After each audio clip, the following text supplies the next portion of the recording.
Olá, tudo bom com você? Eu sou Débora Galhardi, jornalista e host deste podcast lindo, que é o Chave Mestra Podcast. E você já reparou que tá aqui, ó, palestra atrás de mim, gente passando, aplaudindo. Nós estamos na Bienal do Livro, no Rio de Janeiro, na edição 2025. Muito, muito bom. Não só para nós como editora, mas muito bom também para cada escritor e escritora que eu tenho aqui no podcast, que nós temos ali no nosso palco de palestras, na sessão de autógrafos. Então a gente tem aqui um trabalho lindo para cada um deles. Porque afinal de contas, a gente faz com muito carinho e a gente faz com muito amor aquilo que a gente faz, que é promovê-los, porque eles também fazem. Eles trazem no livro tudo com muito carinho. Porque é uma dedicação você escrever sobre sua história ou sua experiência. A gente traz aqui especialistas também da área, muitos profissionais da área da saúde, da área da inteligência emocional, desenvolvimento. E cada um, ao escrever o seu capítulo ou o seu livro solo, eles se dedicam, têm muita coragem, têm muito carinho por cada um de vocês, leitores. Então, tudo tem que ser aqui com muito carinho, muita alma. Mas eu vou falar pouco, porque eu já falei com ela aqui nos bastidores, que eu quero que ela fale, porque ela tem bastante história para contar pra gente, nos direcionar em um livro que eu acho sempre lindo. Eu sempre falo aqui que a capa é muito linda. Inclusive, eu lembro até no dia que eu fui no lançamento, eu estava ali na paleta de cores do livro. Foi muito lindo o dia do lançamento, que é o Maternar, Gerar, Gestar, Parir e Cuidar. Esse livro incrível aqui que está comigo, você pode adquirir também com a escritora. Você pode entrar em contato com ela no Instagram, que lá no Instagram, inclusive, além do livro que você pode adquirir, você pode conversar ali, mandar um direct para a equipe dela ou para ela diretamente, falando também, conhecendo melhor o trabalho que ela faz. Então, vamos conhecer? Chega de falar? Tudo bom, José? Como é que você está? Nós aqui na Bienal, ó, tem um time incrível. Vocês me veem aqui, já me conhecem aí, de lá do Alphaville, do nosso outro cenário, mas tem toda uma equipe aqui, José e muita gente fazendo parte para levar esse conteúdo para vocês, viu? Vamos chamá-la então, ela é do capítulo 8, Neurodiversidade e Mães Extraordinárias. Ela é do capítulo 8, tá aqui comigo, Elaine Martins. Opa, tudo bom, Elaine? Tudo bem, Débora? Tudo bom? Prazer enorme estar aqui.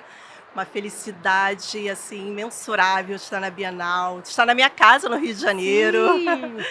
Muito emocionante, né? Já estive aqui como leitora, já estive aqui como expositora e estar aqui como autora, né? Sendo prestigiada pela editora Chave Mestra, é imensurável o que eu estou sentindo, uma emoção muito grande mesmo. E muito feliz pelo livro Maternar, recém-lançado lá em São Paulo, né? Sim. Lançamos na primeira semana de maio, um presente mesmo para as mães, um presente para mim, quando eu recebi o convite. E podemos aqui destrinchar muitas palavras, muitas experiências, muitas histórias, né? Como você falou. Muitas histórias dentro da minha experiência, daquilo que eu posso compartilhar, né? Porque enquanto psicóloga, não é tudo que a gente pode compartilhar, mas aquilo que me é permitido, eu quero compartilhar, porque vale muito a pena a gente passar adiante como em forma preventiva para as mamães, para as crianças, para os adolescentes, que é a minha prática, psicóloga infanto-juvenil, minha expertise aí há 15 anos. Ótimo. E quando você fala que para você é uma felicidade enorme, porque quando você estava aqui na Bienal, sempre que você esteve, não era como escritora, então é o primeiro livro aí, nosso mesmo, eu já falo que é nosso. É nosso mesmo. O primeiro livro. Primeiro livro. Ótimo. E eu sempre desejei, né? Sempre trabalhei quando expositora, trabalhei com 7 anos numa editora que eu amo, tenho uma admiração enorme pelos valores também, né? Mas eu sempre estava ali pertinho, né? Principalmente Bienal, que a gente recebe muitos autores, né? Estava sempre ali pertinho, visualizando aquilo e sentindo no coração que um dia iria surgir alguma coisa. E agora, 2025, já surgiu ou maternar. Foi uma alegria muito grande quando a Laura me ligou, né? A Laura mandou mensagem. E a Laura, olha, te vimos no Instagram, achamos interessantíssimo a tua página, a tua forma, o teu trabalho. Vem lançar com a gente esse livro. Aí eu falo assim, nossa, parece que as coisas ali foram congruentes, porque esse ano eu faço 15 anos de formada, né? E debutante, né? Vamos te lembrar da nossa... Tem que comemorar. Tem que comemorar 15 anos, a gente comemora. Sim. E eu falei assim, eu queria me dar um presente, materializar esse tempo de experiência profissional. E eu falei, é isso, Laura, vamos fazer sim, vamos trabalhar em cima dessa proposta, porque eu quero materializar e me dar de presente, porque não só para mim, não só para minha família, mas sobretudo para os meus pacientes, para as famílias que eu atendo, né? E quando você fala sobre o primeiro livro, é a primeira publicação, é uma escrita que eu falo que para muitos é uma escrita terapêutica, a gente que né, você que é da área, a gente está falando sobre isso. Para muitos escritores é um momento de, quando você escreve, você lembra de ou sua história pessoal, ou, e você vai falar daqui a pouquinho do teu capítulo, mas ou da tua vivência como profissional. E quando o escritor ele vai colocar ali nas páginas do nosso livro tudo que ele tem de experiência e conhecimento e de vivência, para muitos eles pensam, eu acredito que eu não sei se eu saberia colocar tudo que eu tenho de experiência aqui. Quando vai escrever, na verdade, eles precisam de mais páginas. Sim. Aconteceu isso com você também? Aconteceu, com certeza. Com certeza aconteceu, né? Eu tive a preocupação, assim, de me fechar num quartinho, sabe? Porque eu estava vivendo aquele momento também, escrever sobre a neurodiversidade, escrever sobre mães extraordinárias. Eu me fechei também dentro de mim, porque eu também sou essa mãe, eu também tenho o meu filho neurodivergente, né? Hoje a gente fala que a neurodivergência ela não se restringe ao autismo especificamente, né? Mas os outros transtornos do neurodesenvolvimento. Então, eu tenho filho com TDAH e eu sei a batalha que é de uma mãe, né? De um pré-adolescente que também está ali na fase do desenvolvimento, ali vivendo as transições da fase com o transtorno, não é muito simples. Então, quando eu fui escrever sobre esse tema, eu também fui ali me abraçar nesse tema, né? Também fui me descortinar. E com muito respeito a mim, ao que eu passo no meu dia a dia. E principalmente às mães com quem eu lido também na minha trajetória profissional, as que já passaram, as que estão, as que com certeza chegarão, né? A gente foi muito cuidado, sim, foi muito respeitoso. Sim. Né? Foi muito gostoso também. E quando você fala nisso, eu sempre abro aqui muito isso, porque eu acredito que a gente tem que ser vulnerável a diversos pontos. Sim. E um deles eu sempre trago aqui. Eu fui descobrir o TDAH aos 40 anos, eu tô com 43 anos. Então imagina a guerra, você imagina a guerra que eu não passei até aqui. Porque a gente vem de um tempo, Elaine, em que hoje virou, tão errado até a forma, mas que virou moda e as pessoas de uma forma muito ruim estão falando do TDAH como se fosse uma coisa corriqueira, né? e modinha. Eu tenho, não sabe, modinha. Você não tem noção, você que não tem e que acha que pelo teste da internet você tem, não é isso? Não. Você não tem noção do que da dificuldade mesmo. E claro, das coisas boas também, do lado bom de ter o TDAH, a gente vai falar também disso. Sim, mas muito bom. Na outra época lá atrás, hoje fala-se muito, mas antes isso era frescura. Isso não era real. Como a depressão, né? E, de repente, muitas crianças sofreram com isso. Sim. Muitas crianças que hoje são os adultos. Você foi essa criança, então? Também, né? E, de repente, não era encarado como outra coisa. É a criança que é espivetada, é a criança que é levada, aquelas palavras lindas que a gente ouve. É a criança que é calada demais, que é desatenta. Que ela vai mal na escola e que é chamada a atenção da mãe. Então, não estamos generalizando, e eu queria Sim. que você falasse isso, que todas as crianças que têm algumas dificuldades têm isso. Mas você percebe que ainda é assim para muitas famílias, de não aceitarem, ou por desconhecerem, ou porque não aceitam mesmo que tem isso dentro da família? A criança, o adolescente? Sim. Hoje muito menos, né? Porque assim, o que vale muito na experiência clínica com as famílias, quando vem uma criança que há uma hipótese de diagnóstico, normalmente a família está ali junto. Isso é ótimo, porque ali a gente consegue desenvolver um diálogo, uma comunicação, ampliar ali a visão, porque a família vem com uma mentalidade mesmo que a criança é preguiçosa, que a criança é desleixada, que a criança é hiperativa, que a criança é burra, né? Eu já ouvi isso do Sim. próprio pai e da mãe, né? E a criança ali impactada emocionalmente na sua autoestima.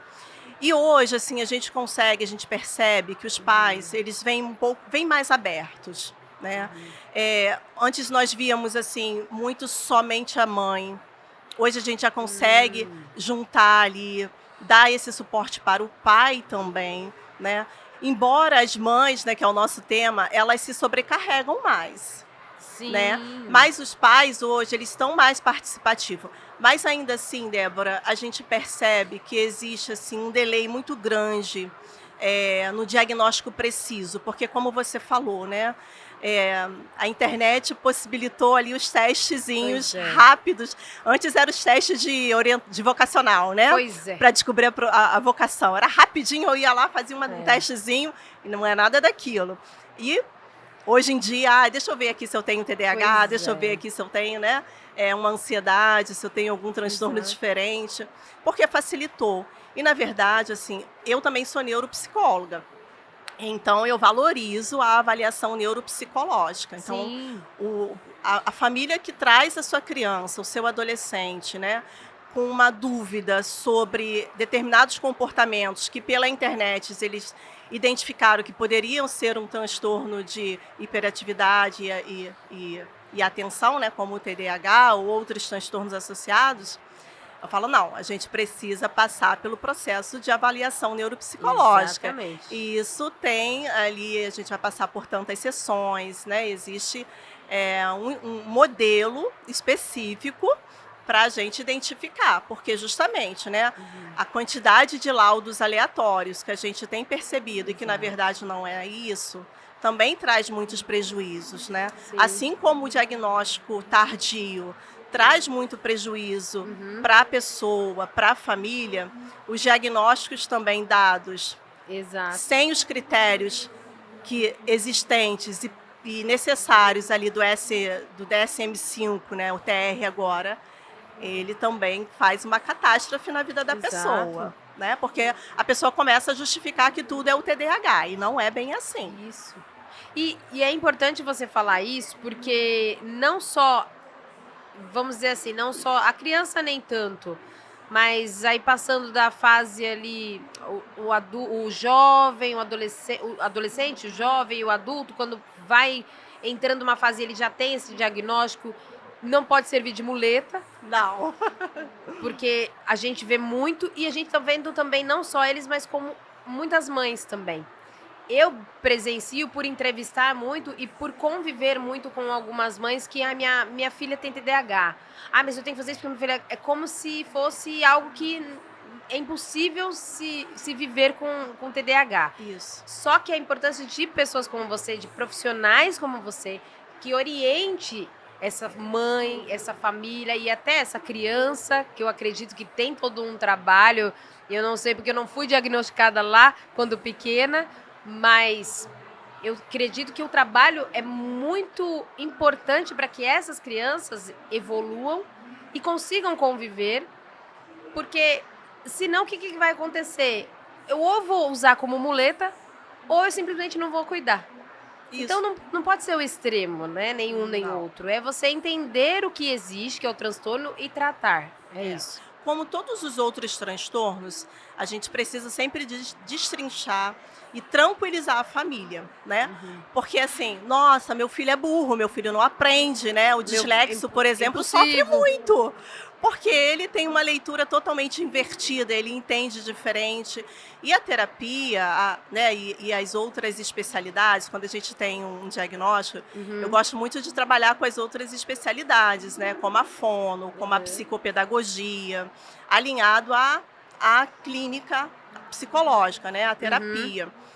E aí, quando a gente pega assim uma família que vem assim com esse pensamento de que meu filho não vai servir para nada porque ele tem TDAH, aí eu falo, para tudo, vamos lá, vamos primeiro agora tratar, porque tem tratamento. Sim. TDAH é muito tratável, principalmente na infância, que o cérebro está ali pronto para ser trabalhado, para ser explorado, né? Então é ótimo trabalhar na infância, o que não descaracteriza também na vida adulta, porque na vida adulta é ótima a compreensão de mundo que já temos e também vamos explorar mais focado numa determinada área, né? Porque a gente entende que é uma área de dificuldade. E a gente entende assim, eu falo para as famílias, né? Eu falo assim, vamos lá, vamos primeiro, já escutei toda a demanda, todas as queixas, tá, mas agora eu quero saber o lado bom do seu TDAH, da sua criança com TDAH, porque eles são maravilhosos. São os mais inteligentes, são os mais criativos, são os mais disruptivos, são os mais inovadores. E aí, quando eu vou falando isso, a família assim, sério? Então por isso que ele enfrenta, às vezes eu tenho medo e ele vai lá naquela montanha russa que eu nunca imaginei que eu iria na idade dele. Eu falei, então vamos potencializar o que ele tem de bom e vamos tratar o transtorno na sua dificuldade, naquilo que dificulta. Que muitas vezes é realmente numa nota baixa. E qual a mãe, qual o pai que quer o filho com nota baixa? E aquilo vira um problema. Isso não pode virar um problema. Vamos dar ali material necessário para que seja explorada as suas funções executivas, né? Aonde a gente vai alinhar planejamento, organização, memória de trabalho, né? E é mais específico mesmo do trabalho, né? E vamos ajustar. O que não pode é a família sofrer ali, né? E quando a gente fala do maternar, quando a gente fala das mães extraordinárias na neurodivergência, e começou assim me incomodar, e o livro veio como um acalento para abraçar essas mães em forma de palavras, é dizer para elas assim, calma, porque a gente está vivendo um mundo que demanda imediatismo o tempo todo. Então as mães entendem que se o seu filho está com uma nota baixa, ele vai ficar para trás e os outros vão passar na frente dele. É um pensamento meio que natural dos tempos que a gente vive. Sim. Né? De sucesso, de crescimento, né? De sucesso a todo custo, né? De performar, de fazer valer o investimento. Hoje as crianças têm inúmeras atividades, né? Além da escola. Então os pais ali se desgastam, investem e querem ver o resultado. E aí eu falo, calma, cada um vai responder no seu tempo, do seu jeito, ao seu modelo. E isso vai exigir muito mais de vocês, da família, do que necessariamente da criança. Exato. Né? Porque a maior reclamação, Débora, que eu recebo, né, das minhas mamães aí que estão me vendo, me ouvindo, né? Eu vou denunciar vocês. Ai. Agora é o momento da denúncia. Mas é uma forma boa pra gente compartilhar aqui. Exato. Elaine, não consigo fazer com que essa criança escova os dentes na hora certa, com que ele se responsabilize pelo banho, com que ele arrume seu material escolar, com que ele arrume a sua cama. Sim. Aquelas coisas que na nossa época, aí a gente se denuncia agora, a gente tinha mais autonomia para fazer. As crianças de hoje, principalmente as crianças que têm essa condição, um transtorno, elas são mais lentas nessa informação, nessa iniciativa, né? E isso escabela as mães, escabela os pais.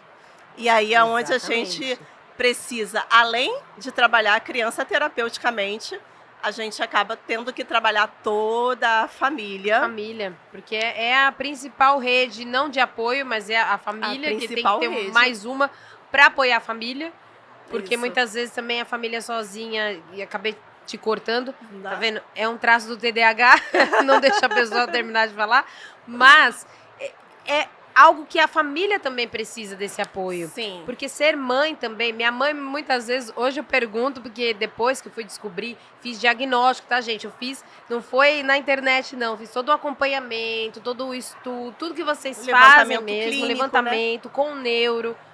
E aí eu falei, mãe, como você aguentava? Ela falou, quem que conseguia te segurar? Ninguém. Então eu deixava.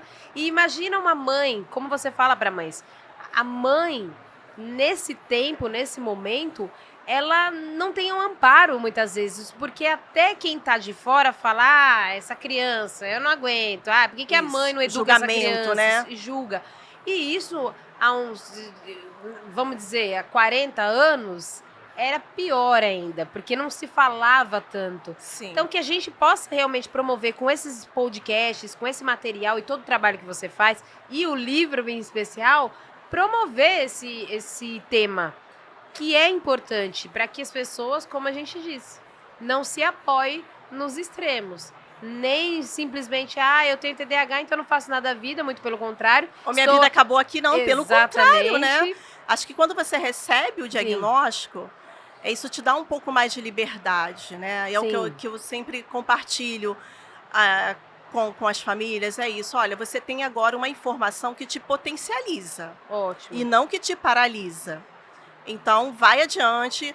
É cansativo mesmo, ser mãe é cansativo mesmo, independente de você ser uma mãe atípica, de ter um neurodivergente na sua casa. Ser mãe nos tempos de hoje, nos tempos antigos também, é uma batalha, né? Mas quando você tem um suporte, não fica tão pesado assim. Ótimo. Né? Quando eu pensei no livro, assim, quando eu pensei... Quando eu me fechei lá no quartinho para escrever sobre o meu tema, eu pensei exatamente isso, né? Eu pensei assim, quantos livros que eu li e que eu me senti muito acolhida, que eu me senti abraçado naquelas palavras diante daquele livro, né? E as 27 autoras, né? E a sensibilidade, o cuidado que a Bartira teve com a gente, né? Beijo de trazer assuntos tão diversos sobre o maternar. Quando eu li os capítulos, né? Quando eu li o livro todo, que eu leio os outros capítulos, e lá no lançamento também, assim, foi muito interessante, porque a gente via ali nas especialistas, nas profissionais que estavam ali, nas profissionais que estão aí no livro escrevendo sobre a sua rotina profissional, a gente via também um pouquinho delas naquele lançamento. Eu vi um pouquinho delas aí nas escritas dela, né? Então, assim, como é interessante a mulher falar para a mulher, né? A mulher falar, porque a gente sabe exatamente aonde tá ali as nossas dores, mas também as nossas potências. Então, é muito gostoso saber disso, né? Acontece muito, assim, também, Débora, da criança chegar... Aí eu já mudei assunto, já mudei radicalmente aqui de assunto. Mas tá dentro do tema. Tá dentro do tema, né? Acontece, assim, muito da família chegar com aquela demanda da criança. Ai, minha criança tá isso, a escola sinalizou. Eu tô sentindo a minha criança que não tá dentro da normalidade que se espera a nível de relacionamento, de participação, né? Eu vou trazer um caso que é um caso que é validado e é um caso que pôde, né, que eu posso compartilhar, que é de uma família que trouxe a criança com uma suspeita, com uma demanda de ansiedade muito grande. E aí eu atendendo aquela criança, atendendo aquela família, eu comecei a perceber que a criança mesmo era só um sintoma daquela família, né? Nossa. E aí quando eu tenho um modelo de trabalho em que eu trago mesmo a família para dentro do espaço terapêutico, eu fui percebendo, eu fui procurando aonde estava ali exatamente o transtorno que respingava naquela criança. E aí eu identifiquei o pai com TDAH. Caramba. Só que esse pai, né, infelizmente, ele não não lançou mão da terapia. Foi muito difícil a aceitação desse processo, Olha essa só. descoberta foi muito impactante para ele, né? E aí a gente chegou num ponto em que, infelizmente, né, uma família tão bonita, uma família que se planejou, né, um casal que se planejou para ter aquela família, Que poderia estar, chegou ao né? rompimento, né, do Olha só. casamento e por pouco a gente não perdeu essa criança de apenas 7 Meu anos, Deus. porque quando a gente pensa assim, a criança não é capaz do suicídio. Hum. Sim, a criança é capaz do suicídio. E essa criança a gente quase perdeu numa dessas brigas Olha do só. casal. A criança foi para sua cobertura, né? O casal morava numa cobertura. E por pouco, se não fosse o avô chegar na hora, a criança teria se suicidado. E é um outro assunto delicado, Sim, porque principalmente na família autista, na comunidade autista, quantas sim. mães extraordinárias que lamentavelmente não conseguem mais sustentar essa Sim. pressão, essa dor, essa falta de acolhimento e chegam a esse ponto. E muitas que, desculpa que eu te cortei, mas muitas que até vivenciam essa dor sozinhas. Sim, Porque muitos pais, não é aqui não estamos generalizando, mas é que a gente ouve muito mais das mães em que elas abraçam, elas acolhem, porque é o papel geralmente da mãe sim, de acolher e não, eu vou cuidar, e do pai negar muitas vezes e aí se ausentar. E aí é onde ela não se sente nem acolhida por um lado para que tenha essa segurança e essa base, e que ela se sobrecarregue também porque não é fácil. Você vai ser mãe, é lindo, é o que a gente fala, é o gerar, é o gestar, é o cuidar, é o parir, mas também tem todo a sobrecarga, sim. porque É onde dependendo vem do o adoecimento Exato. mental, né? A gente Porque tá dependendo do avaliando nível de ali o livro que já é suporte, best-seller, né? Sobre a saúde mental. sim. E aí é onde chega o adoecimento É. mental, só para Porque, complementar o que você falou. e porque você fala é, com mães que têm o TEA, mas ele tem seus níveis de suporte. Sim. E as mães que têm um nível de suporte maior em que ela precisa levar em um Nem médico. sempre ela tem a rede de apoio, né? Sim. E aí é onde ela adoece de verdade, porque além disso, essa mesma mãe precisa se manter no mercado de trabalho, ela entende Meu Deus. que ela precisa arcar com as terapias para que o seu filho desenvolva. Então você imagina uma mãe que começou aqui no gerar, no desejo da gestação, no desejo da maternidade, e ela tá ali no gerar, no gestar, aí vem o parir, e aí depois vem as descobertas E depois o cuidar. desse mundo maternar, e aí vem o cuidar. E esse cuidar, muitas vezes, é extremamente doloroso e solitário para essas mulheres, para essas mães, né? Aí, exatamente assim, uma das autoras falou, foi tão bonito, não sei se foi a Bartira mesmo que escreveu isso, né?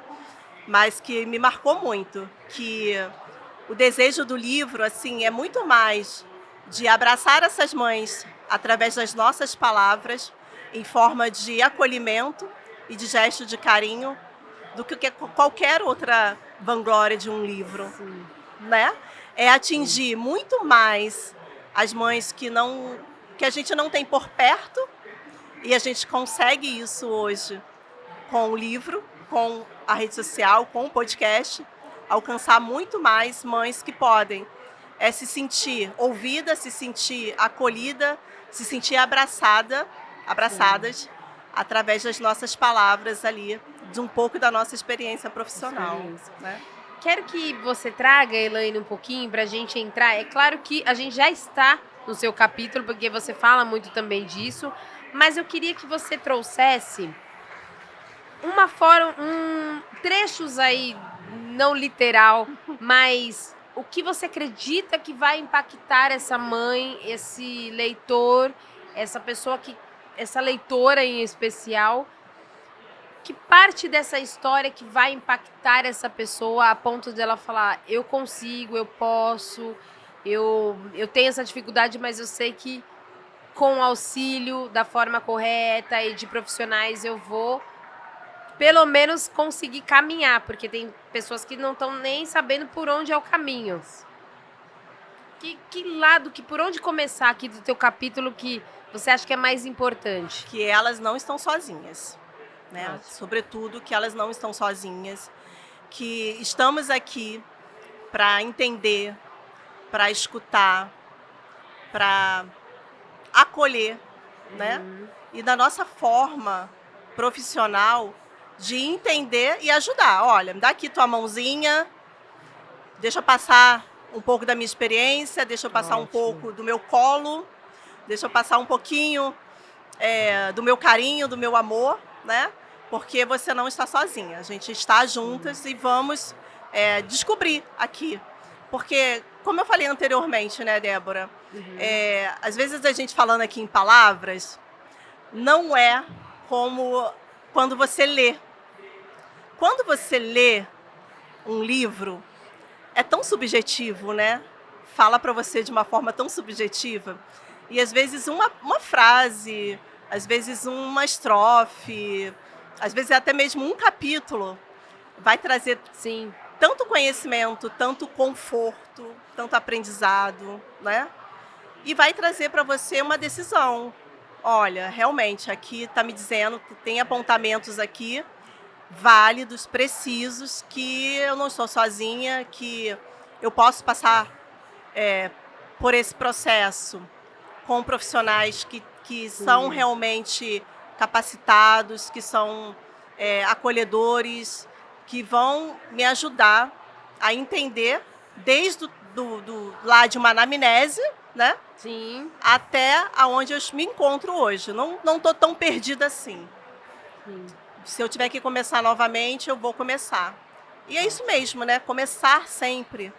Né? Se estiver lá perdida, às vezes você lamentavelmente coloca lá na proposta terapêutica e de repente não tá caminhando, não está dando certo, né? E eu costumo assim falar para as mães: o que você está sentindo?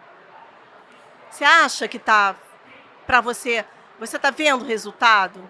Porque se não tiver, não se hesite em compartilhar, sabe? Vamos começar de novo, ou aqui, ou agregando, de alguma ou forma, encaminhando, né? Porque a mãe sabe, né? A mãe sente. A mãe tá ali, é intuitiva demais. Então, eu falo assim, quando eu vou para as devolutivas do meu filho, da terapeuta do meu filho, eu vou com a mente assim, de mãe. Sim.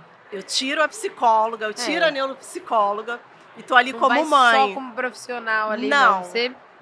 E o objetivo ali é receber essa demanda para redirecionar na vida doméstica, mas também para o acolhimento da própria terapeuta, né? E ali eu tô como mãe. E é gostoso esse lugar. Esse lugar da escuta, esse lugar de ser escutada, esse lugar de ser acolhida, de ser compreendida, de não ser julgada. É ótimo. E é o desejo, assim, que as mães, através do meu capítulo, elas se sintam acolhidas, não julgadas, acalentadas e potencializadas. Ótimo. E se tornarem mães extraordinárias, porque elas já são, elas só precisam desse apoio, elas só precisam desse incentivo de continuar caminhando, porque elas não estão sozinhas, como você disse, e de ter crianças que se tornem jovens e adultos que entendam o seu potencial, porque a gente fala aqui como TDAH, tem os perrengues, mas também tem sim o lado bom. Eu, por exemplo, dificilmente faria uma Bienal do Livro, entrevistando pessoas com milhares de pessoas passando na minha frente. Não porque, é desafio, né? Débora. É um desafio se concentrar para quem tem o TDAH. E também não só por isso, por questões emocionais, porque a bateria da gente, parece que a bateria social vai embora em 3 horas. Rapidinho. Mas aqui a gente se ajuda e é isso. A gente começa a entender que, ao invés de eu me vitimizar, é eu procurar ajuda, claro, como adulto, e você que tem o seu filho, procurar por ele, a sua criança, de compreender que é uma condição, mas que ela precisa muito de ajuda, porque não é fácil a caminhada depois que você chega à fase adulta, por isso que é muito importante aqui, volto a falar, profissionais como você, porque a caminhada de um TDAH é muito complicado quando ele não é ouvido e ele não sabe que ele tem isso na fase adulta. Então, levem sim as crianças, seus filhos. Tem qualquer dúvida, qualquer desconfiança, não faça testes na internet, por favor. É uma vida.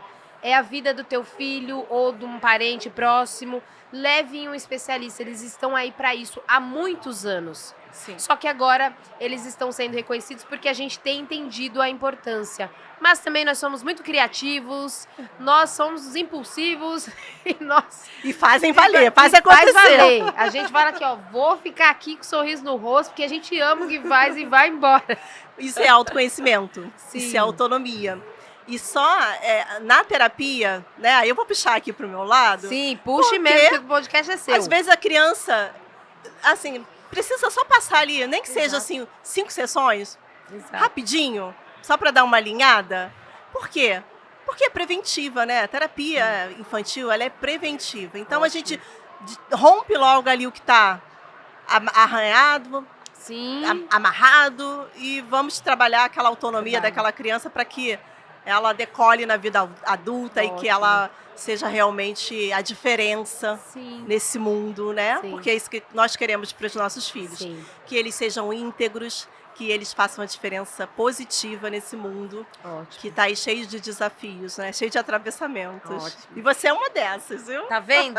Foi difícil porque eu não tinha uma Elaine Martins na época, mas a gente chegou até aqui. Então, a gente faz agora... Eu cheguei até aqui, cheio de desafios. Então, e a gente faz o que agora? A gente traz isso à tona, a gente traz esse conhecimento para as pessoas agora. É você entender que você, com suas questões aí, é você agora promover para que mais pessoas saibam. Com o livro você já tem feito isso e eu quero muito te agradecer. A gente já tá no final, o José já tá aqui, ó. Passou. Ó, não é porque você tem TDAH não, que você não vai prestar atenção em mim. Veja aqui que tá faltando pouco José, tempo. Bota o tempo aí, senão ela vai embora. E eu tô aqui, ó, já encerrando o nosso podcast, mas eu quero que você deixe uma chave pra gente. Isso aí. Importante, que abra uma porta importante na vida dessas pessoas. Então, a sua câmera é pra você, é exclusivo pra você dar essa chave pra gente. Eu recebi essa chave pela editora Chave Mestra, que foi lançar, né, junto com as outras autoras, esse livro, esse tema tão importante. Mas para vocês, mamães que brilham, mães extraordinárias, brilhem muito, porque vocês são muito capazes. Mas para brilhar, para cuidar, vocês precisam cuidar de vocês na mesma intensidade com que vocês cuidam dos filhos.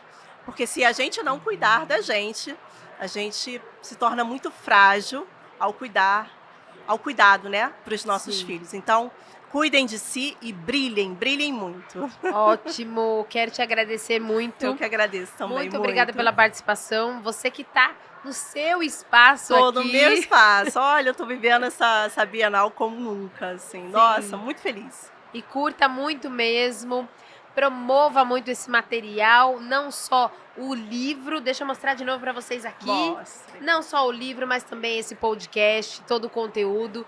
Então, que você tenha muito mais sucesso com o teu trabalho, que você já tenha realizado aí há alguns anos. Obrigada. Já comemorando os 15 anos aí. Debutante. Muito obrigada. Tá lá no livro, mas deixando aqui também, para quem quiser, como a Débora mesmo disponibilizou, né? Tiver uma dúvida... quiser compartilhar, né, alguma dor, inclusive, vai lá no meu Instagram, Elaine Martins, né? Manda um direct que eu tô lá disponível para a gente tirar as dúvidas, esclarecer, acolher e destrinchar todas as demandas aí. Muito obrigada, viu, Débora? Eu que agradeço, muito obrigada. Obrigada, e sempre que eu falo que vocês têm a chave, que abre as nossas portas aqui. Então fica o convite também. Espero voltar na próxima Bienal com um novo tema, num novo livro, quem sabe. E quando estiver em São Paulo, vai visitar a gente, viu? Sim. Tá lá em São Paulo, no Alphaville, e vai lá nos visitar. Obrigada, viu? Muito obrigada. E obrigada a você que esteve com a gente até agora, neste episódio. Sempre falo aqui, volta lá do começo e vem agora anotando. Vem para estudar esse podcast, para você estudar, anotar. Se você é como eu, TDAH e gosta do colorido, vai fazendo colorido aí, ó, nas tuas marcações, no seu livro, no conteúdo que você escrever. E realmente, a gente faz aqui um tom descontraído, mas é algo muito sério que a gente precisa tratar com atenção, algo muito delicado com muitas crianças que estão aí se perdendo só pelo fato dos pais, das mães acharem que é uma bobagem, eu não vou atrás. Então, vá atrás sim, e nós temos aqui especialistas para isso. Ela é uma delas, a Elaine, que está com a gente. Adquire o seu livro e vai lá, manda um direct e conheça o trabalho dela. Muito obrigada e até o nosso próximo episódio. Bienal do Livro Rio de Janeiro 2025. Até lá. Até.